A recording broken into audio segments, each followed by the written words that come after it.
Hi friends, how are you? This is Brendan, the navigator from somewhere in the world. And yes, I have had a few beers, so warts and all, we're going to do travel hacks today. And these are three hacks that I use quite regularly that suit me quite well, I think. Maybe you might know one of these three or two of these three, or you might know all three of these three. Either way, I've had a few beers. I don't really care. So let's get into it. Okay, hack one: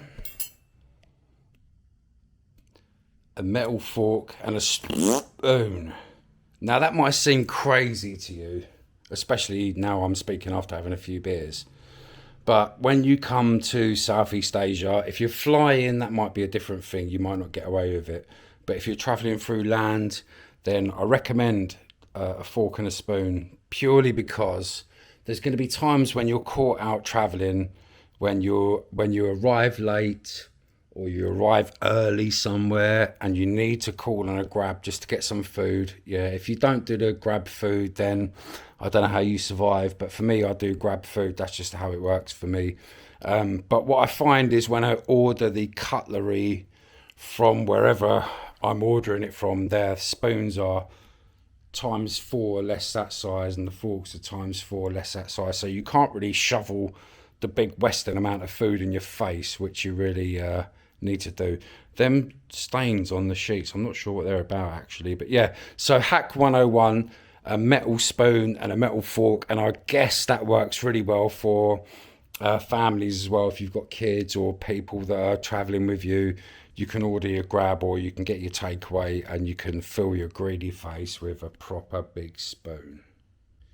The second hack really is this app, Translate.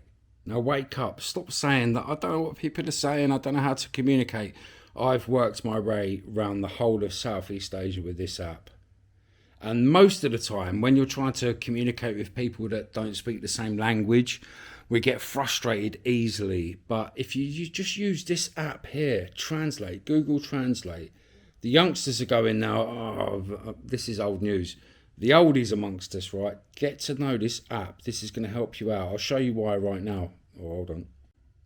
Right, let me show you the power of Translate. So, you get your Translate app open, all you oldies out there, and you go to the camera function, hit the camera function, okay? And then you can see straight away that's starting to read, because I've got that Vietnamese to English. Okay, so we take a picture and then we can look down here. Once we take a picture in Translate, Google Translate, select all, and then you've got the translate option. I don't know how well that's doing it. So basically translate, and that will translate everything on that can for you in English or whatever language you want it to do. So don't be afraid of your phone. Google Translate. Go to Google Translate, take a picture in the picture mode, and it will take a picture of the foreign word and it will send it to English. And that's for anyone traveling around the world. So if you haven't cottoned on to the technology there, get on it because it's great. And I'll show you another thing that I do as well with Google Translate. Okay, so very simply, open your Translate, do the simple translations that you need and do a screenshot of them. This one works for me quite well. Can you do a warm wash on this laundry, please? You can't underestimate how much you want a warm wash on your laundry. Trust me.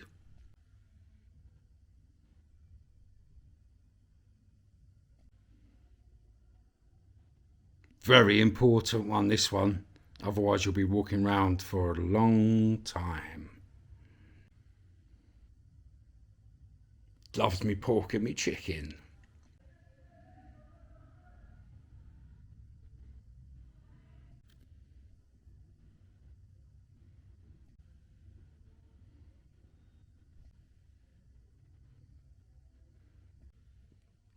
This one applies to my Southeast Asia traveling crew who for the first time in their lives are walking around in sandals and flip-flops.